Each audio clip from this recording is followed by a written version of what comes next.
Welcome to the Organizational Transformation Kung Fu Podcast with your hosts, Sandi and Jennifer Long. Welcome to another episode of Organizational Transformation Kung Fu, or OT Kung Fu, as we like to call it for short. I'm here with my friend and colleague, Jen Long from Own Up in Colorado. Good morning, Jen. Good morning, Sandi. Happy start to the week to you. Happy start to the week to you. Yesterday was the first day of fall, so that's sweater weather is in the air. That's right. So we're Organizational Transformation Kung Fu. For those of you who haven't listened to our podcast before, we've named it that because we believe that leadership and change within organizations, it takes time, it takes practice, it takes discipline, much like the art of Kung Fu. And so we thought it was a nice tie-in. So today we thought we would jump off from the podcast that we did last time with Sean Grace, who had written a book called The Art of the Question, A Guide for Seekers, Dreamers, Problem Solvers, and Leaders. And one of the things that we talked about during that podcast was the art of listening. And we thought, well, we do a lot of work and a lot of podcasts around leadership. So we thought maybe we take a bit of a deeper dive into the skill of listening and how it's essential to being a strong leader, essential in life, but in the context of leadership, a very important aspect. So that's what we thought we would talk about today. Jen, am I bang on? I felt like saying, what? But then I was like, oh, that's a tired joke. But yes, listening is a huge part of your success in organizational transformation because you're measuring and monitoring your changes. And the monitoring part of that, a lot of that has to do with what you hear, right?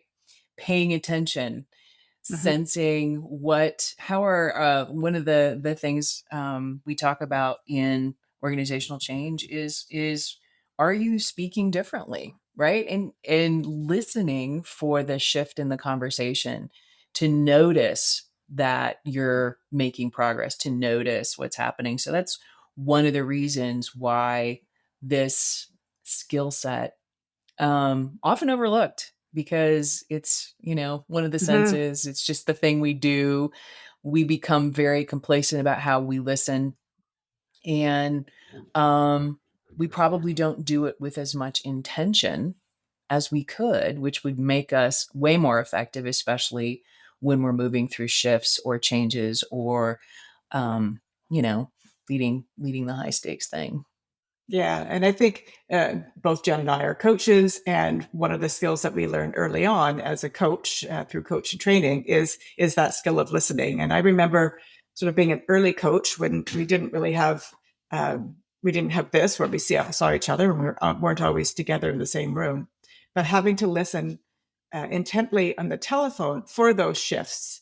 Right. And it is a learned skill. You can't be thinking of other things, or you can't be listening to respond when you're really listening intently. You need to be listening to the words that are being said, and it's not always easy to not be in response mode, especially when you're in a room full of people, if you're in a meeting, that sort of thing.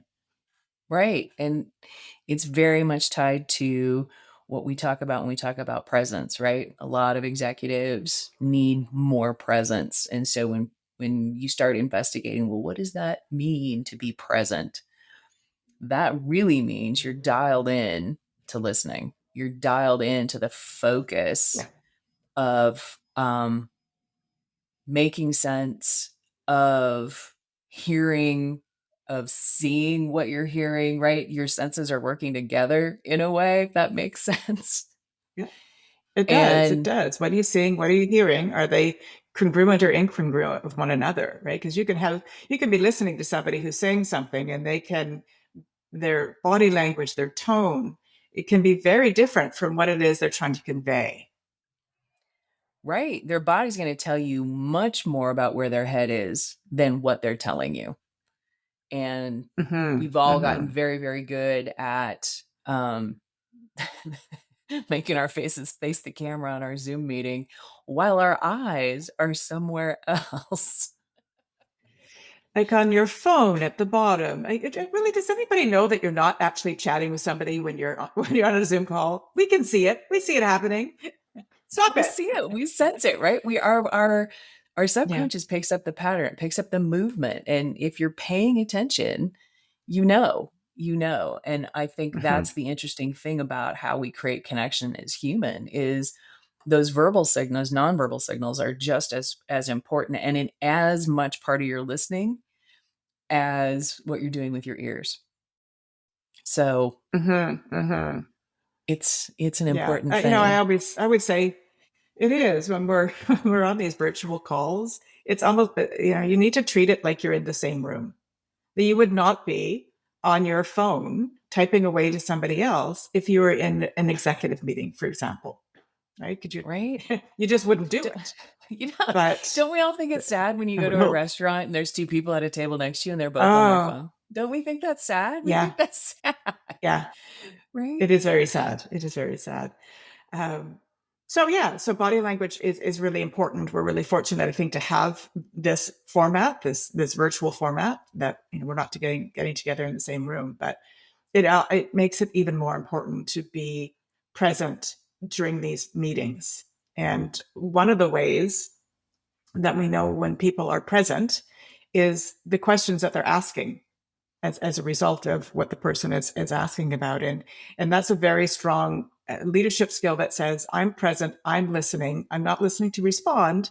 I want to be more curious. And curiosity builds trust. Curiosity shows that you're listening. And curiosity, let's face it, will get you to a better result of something, just by virtue of Right. being curious and digging a little deeper. And curiosity is composed of good questions. And so the Mhm. idea, right, that when you are listening well, it shows up in the kinds of questions you actually ask. And that's how a lot of people Mhm. know that you're present, that you're paying attention, because that level of engagement of how you drive the conversation through the questions uh, Mhm. demonstrates, right? That you can Yeah. hear that what you're Yeah. hearing exactly. Yeah. I think Yeah. one of the challenges in that, though, is that if you have a great question that you want to ask, and you put your hand up or whatever, if you're virtual or you're in the same room, you have to be careful that that question doesn't play around in your mind so much that you stop listening, Mm, right? Because then you're listening to respond as opposed to listening right. deeper. And Waiting to so your I turn to always ask say, your especially question. around the board table, yeah, like write it down, or write a couple of little words down that makes you say, okay, I'm not going to forget about that, but I'm going to remain in listening mode, rather than trying to fill the void with what is going around in your head. That question. 100%, right? Is not to be distracted by your own thinking. Hmm. Which I think Yeah. really is the art of the listening, right? Is that you're good enough at quieting your internal conversation to pay attention to the external conversation in such that when things do pop into your mind, you can catalog it, right? Let me just write that down. Hmm. What I'm going to ask that in a minute. It helps with conversational blind spots. The idea that uh, I know, so I understand, as Hmm. opposed to really kind of exploring a topic. The idea that the message of the communication really sits with the person who is listening, right? And creating space for that connection to make sure that what they're hearing is what you're actually trying to communicate, and how you demonstrate that from a listening perspective, um, to know that you're Yeah. on the same page. It really sets with the listening. It does. It does. And everything I've sort of read about listening is like 55% of communication is about listening. And so that's a lot of listening and a lot less talking. And yet, I there's always the people in the room that speak more than they should, right? That like to hear their voice, that tend to dominate conversations, and Right. we need Right. to quieten them down a little bit. as well. Right. And how do you manage with a verbal processor, right? People who listen out loud, so to speak. who, Blurters. who I'm going to Blurters, I like say to all call the them. things. What do you call them? I Blurters. missed it. Blurters. Blurters. Blurt. I love it. Are you a blurter? Oh, Stop being a a blurter. blurt. Yeah. Oh, but yeah, because Yeah. it's distracting for everyone else and exhausting. And I think some people don't realize they're a verbal processor. They feel they're being helpful when really they're just being helpful for themselves. Like, I'm going to talk through all the things I'm just hearing to make sure that this is making sense. Yes, exactly. Yeah. So, there's different levels of listening for sure. I think you were talking before before we started this, Jen. Yes. So, I was working with a group of coaches, and we met and went through levels of learning. And these are, I'm sure you probably heard some of these things before. Neha Sangwan, who is also a coach and written a couple of books, she has a book called TalkRx. And I think this information comes from her book, where she's got 5 levels, right? So the first level being closed listening, right? When you act like you're listening, but you're really not, you're distracted, or you just don't care what whoever's talking has to say, or it's something you think you already know. And so she uses the analogy about, who in your life does this kind of closed listening. And everybody immediately was like, oh, teenagers do this, right? But you can have employees who are like, yeah. And they're reading their phone and shaking their head, and you don't need to tell me, and I already know. And that's what closed listening feels like, is when you're at that, maybe the end of the meeting, and everybody's already in the next meeting in their brain, and they're like, yeah, we'll talk about it soon. Let's catch up. Let's take this offline. Like, those are all indications of what she calls closed listening. Yeah. And another word I think that you might use for that would be passive listening. So you're there, but you're not fully engaged in the game. Right. Yes. So passive listening, closed listening, same. Then she goes into head listening, which is about being self-focused when you want to look good. And so when you think about, I need to say something in this meeting, it's important I show up in this meeting. And so while you're listening, you're thinking through, here's something I could ask. Oh, this would be a good place to make this statement, or whatever it is. And you're so very much focused on your own thoughts and your own concerns and how you're showing up and what that's about. You're listening just enough to bring the conversation where you want to go. Right. So, she's got this listed as 3 kinds: the planner, the hijacker, and the 1-2 punch, right? When you're planning judiciously where you're going to be spontaneous, here's where I'm going to interject. And then your response to someone. So, when you are trying to connect with someone and they make a statement, and then you say, oh yeah, I've been to Nantucket too, and I did this thing, and we had this, and what it does is it kind of starts making the conversation about you, vice having a full conversation, actually connecting with somebody, right? You're having a takeover of the conversation. And then the 1-2 punch is about after you hijack the conversation, and then you one up, right? You sort of take that connection and you say, but here's something better about me, but here's something more amazing that you need to know. And it's not like you're intentionally doing it, but to be a jerk or to hijack a conversation, you're doing it in an effort to connect, but it's a clumsy way to do it. Right? Yeah. Because you're Yeah. only So listening let's at talk that about, level.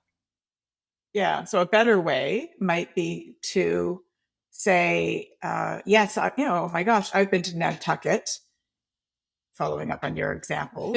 Tell me more about your experience. But so yes, you make it personal. You engage in the conversation, but you put it back to them. So if somebody came up to you and said, "Oh my gosh, I'm so nervous about the presentation I have to do today," a hijacker might say, "Oh my God, I had to do one last week, and this is what happened." Blah blah blah. And whereas if you were engaged in it, you might say, "I understand. Like, yeah, I get nervous too. But what's keeping you up at night about this presentation?" Right? So flipping it. So it's okay to engage and sort of share something about yourself. But if you're actually engaged in the conversation and listening, then put it back to them and actually listen to what their problems were. Right. Right. And it's an interesting thing. And I think it also has a little bit to do with your level of nervosity. Is I think we get clumsy when we're awkward or we're not sure or we're not clear. And it's easier to talk about ourselves than it is to actually probe into what they just talked about. Like that level of intimacy that close, right? Is a little alarming. It's like, "Ooh, no, we got to do this little dance before I can really say, tell me more about your trip to Nantucket. Who'd you go with?" Yes. Right? Yes. Fight or flight. Right? And I Yeah. think that's part of a little of the unsure. And the interesting thing is, right, is when you do respond with curiosity and more like, tell me more about that. I've been there. I loved it. How did you like it? It demonstrates a level of confidence and a level of openness that is actually more And trust. embracing mhm, Mhm. than It does it build would be trust. otherwise. Yes, Yeah. Very exactly. good. Excellent. Simple things to move to the next levels of listening, right? Mhm. Um, level 3 she's got is ear listening, where you're in for the words. Black and white listening, As just the what? Sorry? facts. Ear listening? Mm. You're listening. Okay. Yeah. So it's a version of kind of active listening in the sense of you are really focused on what the content is. What do you do? So right, um, legal arguments. What are the facts? Where's the evidence? Where's the, you know, more of a, this I think happens more in a presentation environment. This happens when we're trading information in a meeting. Um, we're really listening for, what did you say? How did you term that? What does that mean? Right. Um, that kind of thing. So it's an intellectual engagement in You might be listening. writing a lot of notes because you're listening to the facts and writing them down. And Hmm. that shows engagement as well, right? Yeah. Yeah. And there's perfectly good reasons to do that, right? None of these levels are good, bad, or otherwise. They are what they are. It's kind of just recognizing, where am I in this conversation? And if I'm going to be more intentional, right? So if I'm going to be focused on facts and I'm here to look at the argument that you're making and think through what you're really saying, I'm going to be probing in on. So did a meeting last week where um, a lot of statements were made in an argument to go a direction, right? And so I would write down the statement. Here's part of the argument. Here's part of the argument, and then would look at that and go, there's some loose words in here. There's some big words. Like, so when we talk about performance, what are we really talking about? What does that mean to everybody in the room? So if this is part of the argument that it's going to drive our performance, what is it? What is that? What is that specifically? Right. And so then you're engaging really very much on what are we hearing and that sort of thing. Yes. And it's important to remember, how people absorb information, right? So some people can't, or not can't, just listening is not always as easy, but visually, by writing them down, they can process them perhaps differently. And so then you can engage a little bit deeper by those words. So, listening is really important, but it's, not everybody is just a really great listener. And sometimes by writing things down or seeing things visually, it helps sort of tie things together. Right, because you notice words that you didn't really hear, right? So it gives you the opportunity to probe where you feel like you're vague, where they're using a word in a context that may not be familiar, or in a way that you're unsure about. And so it's really good from a clarity standpoint, right? So I do all the accountability conversations, and when you're operating on clarity, the language is important, and paying attention to the words and what people say. Oh yeah, it's fine. I got it. Yeah, I got it. When you say I got it, Tell What me, does that tell actually me what mean? that means. Yeah. Yeah. Yeah. Yeah. What did you get? Yeah. Excellent. Be listening. Yes. And then level 4 is heart listening.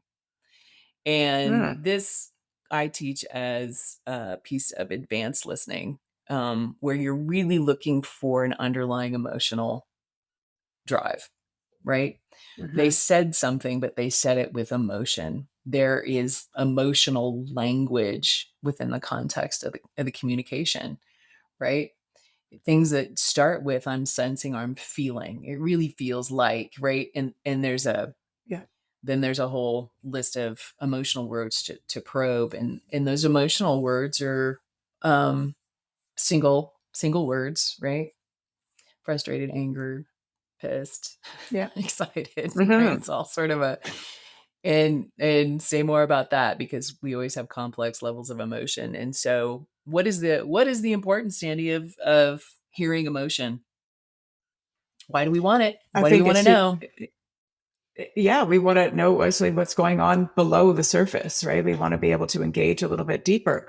The issue sometimes, if I put it in a work context, is I don't want to go down that path because I don't want to feel like I'm engaging at a level that they don't want to tell me more. So I say to you that I'm ticked off about something, and in a work context, if it's a social context, you might be more inclined to tell me more about that.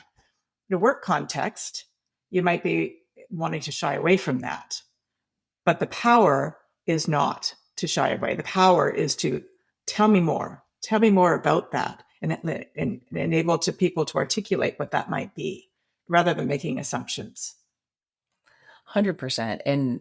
And part of doing this sort of heart level listening, advanced listening, is that the emotions are communication, that there's something there, and the emotions are what you feel first. So it's a giving space for a person to actually connect the feeling to language, to say, let me Mhm. present this, let me figure out what this is. And as they can speak to it, it helps get clarity on what that's about. Yeah. And we feel stuff all the time. And when we're ticked off and pissed off and disappointed or frustrated, it's good to explore, to say, let's talk about the frustration. Because when people are in an emotional place and you're trying to work through a project, or you're trying to work through some deadlines, or you're trying to, and you can hear it in people's voices. I was in a meeting this morning where folks are sorely behind deadline on a project.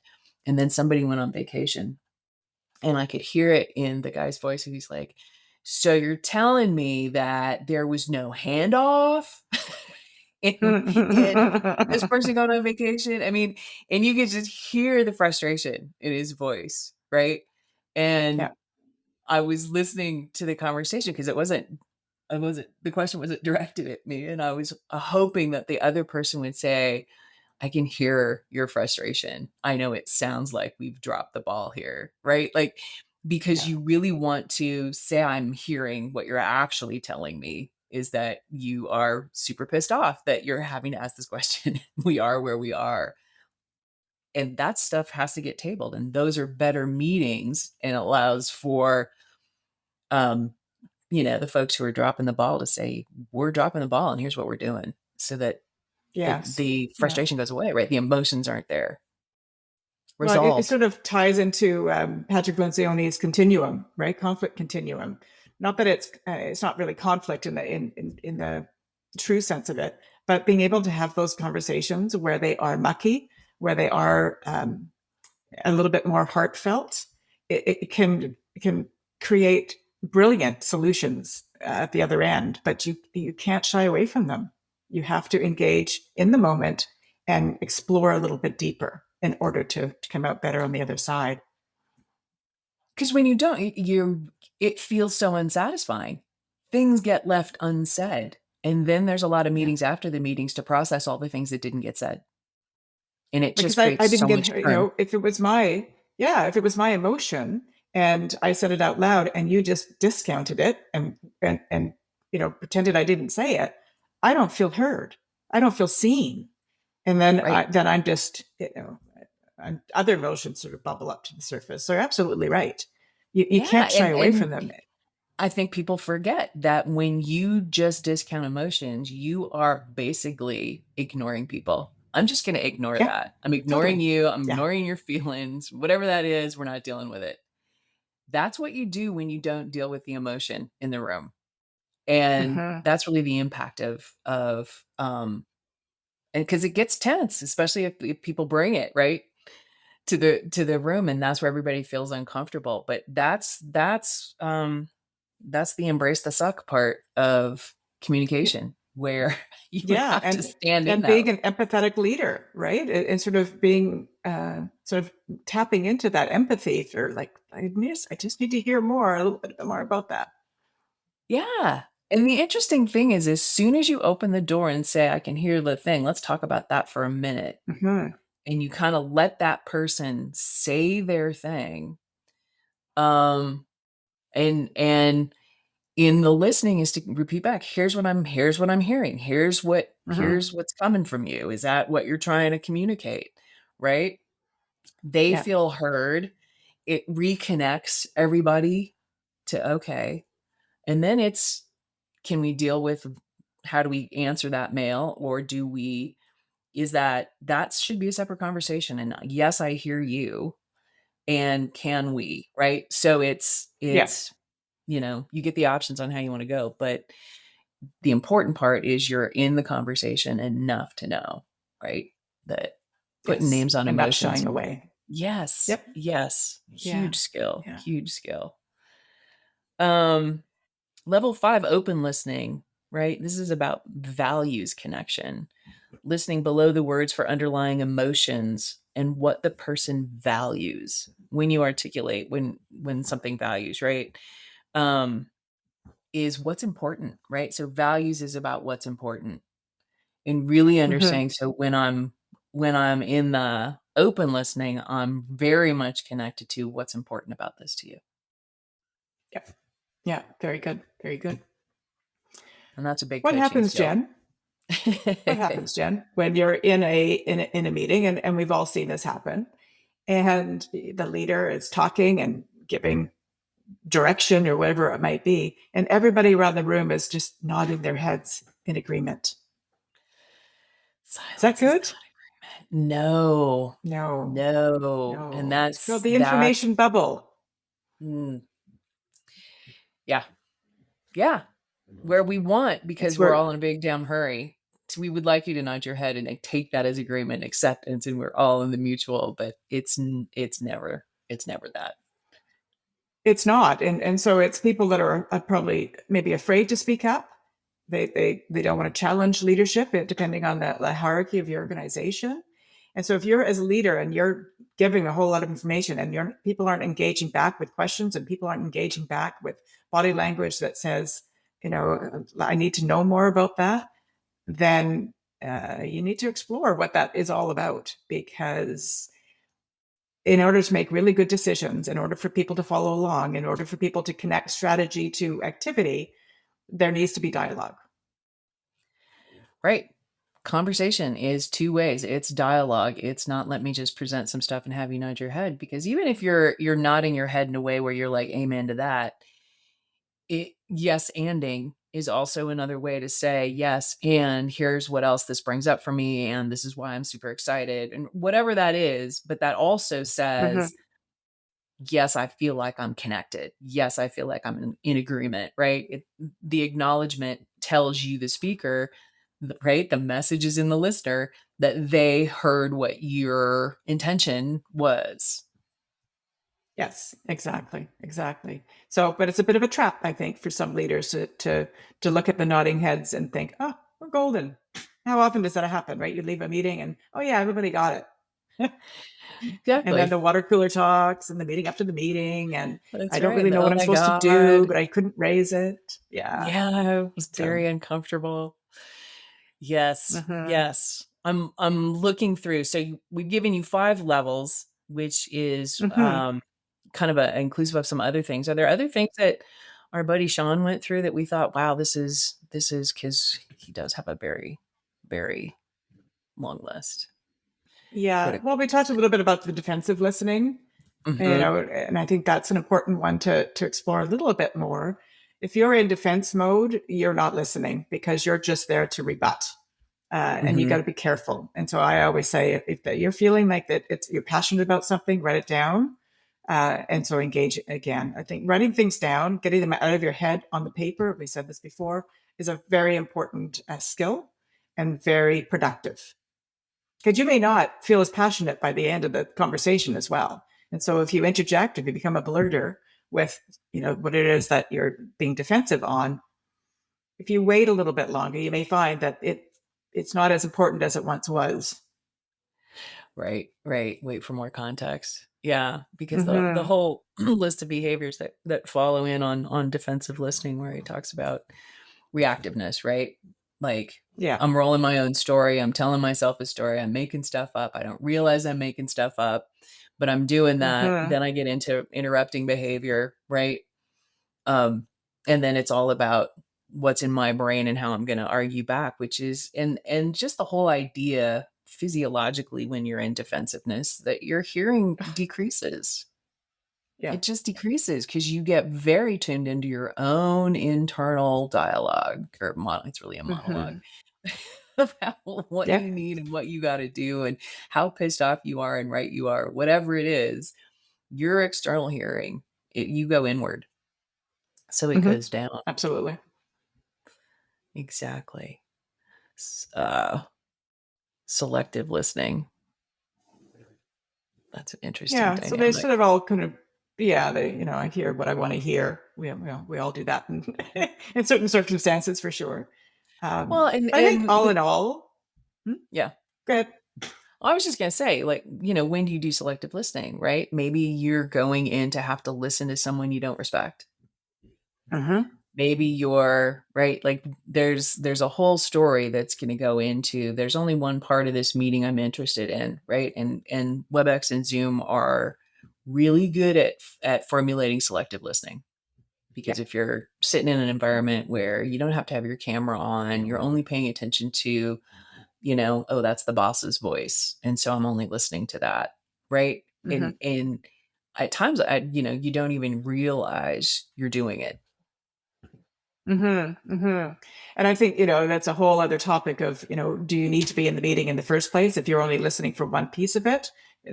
Time and capacity is our big subjects these days. And, being able to say, I don't think I need to be in that meeting for that small little part, but that's a topic for another day, I think, especially in our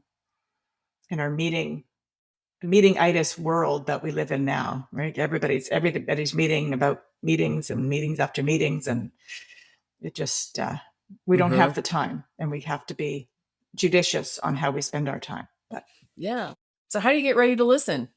What's a tactic to get ready to? I mean, what would we coach?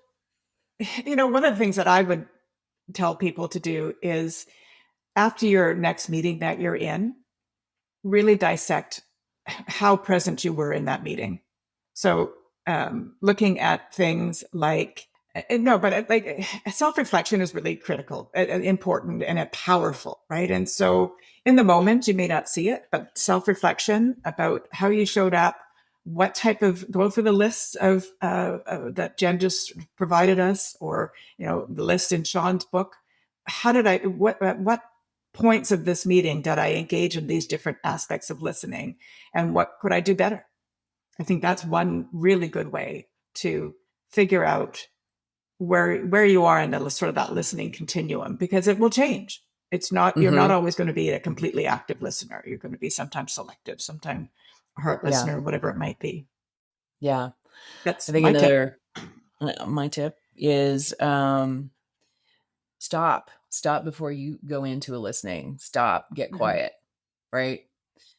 I think our brains are very good at keeping us busy, and we're having a conversation all the time with ourselves about, okay, I gotta get ready for this, I gotta think about this. Is really just stop, give yourself space for a second and be quiet and go, okay, What do I need to hear? How do I need to show up? What am I listening? Like, ask yourself, right? What is my intention? How do I need to show up here? And what's my best strategy, right? How am I need to, do I need to create space? Do I need to provide message? How am I going to make that connection? So it's a moment to just stop the activity you're in and don't start the next one. Just stop. Yeah. And allow yourself to refocus your energy to set intention. And it doesn't take that long, but it is a moment of, all right, breathe. Moving into the next project. Let me get focused so I understand how to listen better. And it doesn't matter if it's a one-on-one. It doesn't matter if it's a group, right? Taking time to be mindful, I think is always a good strategy. Yeah. Yeah. Because I think the mindfulness is definitely, yeah. It's a quieting of your internal chatter. And, sort of exploring if you get into blurting mode or you feel you get into defensive mode, like what were the triggers? So again, exploring what is making you feel that way. Right? Tuning into your own set of feelings before you enter a conversation. Why am I feeling this way? What's going on for me? How does that impact what I need to say? Right? That's a whole discipline in and of itself, to be paying really attention to if you're feeling, right? You're starting with feelings in a conversation. Yeah. And so remembering that, 55% of your conversation is about listening, that, how much are you actually listening? Yes. And so you can get Sean Grace's book. He's got a whole list in there. You can get TalkRx from Neha Sangwan. Those are really good resources that have outlined a lot of the things we talked about today. And the message is, hopefully you were listening and have some feedback for us on how this went, because we'd love to hear from you. And if you enjoyed it, please share us out. We'd love to have more listeners as well. Absolutely. Always a pleasure, Jen. Always a pleasure, Sandy. Thank you for listening. Thank you so much for listening. You can check out Sandy's website at satoriconsultinginc.ca. That's SATORI consultinginc.ca. And visit Jen's website at own-up.com. Thanks again, and we'll see you next time.